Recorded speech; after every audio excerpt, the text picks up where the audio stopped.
This video is going to cover how we can schedule multiple work orders at the same time. In order to do that, I come into my job list over here on my left, and I select a job that has multiple work order items.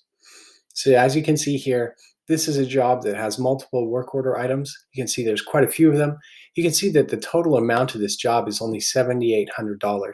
So more than likely what's going to happen is that all of these items, even though they were estimated as individual blocks, are going to be done at the same time by the same crew.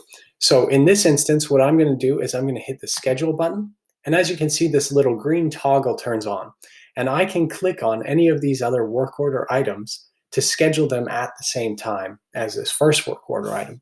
So what I'm going to do is, since this is such a small job, I'm going to go ahead and I am going to schedule all of these items at the exact same time. And I'm going to put them on the 24th, right? And let's just say it's going to take us 2 days. So once I hit save here, you can see that now this job, each one of these work order items has a 1 next to it, meaning that it's been scheduled for at least 1 day somewhere on the schedule.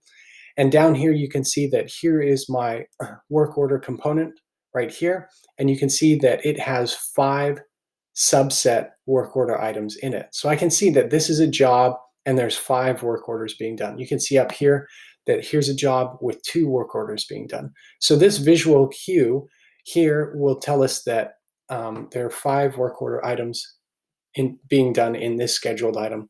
And then again on the left, I can see that each one of these work order items has been scheduled for at least 1 day. Now, if I need to schedule one of these work order items individually, I can still do that, and you can see how this number has updated to a number 2, meaning it has been scheduled for 2 days. This work order item is still 1 day, and these are still 1 day, but this particular item has had 2 days.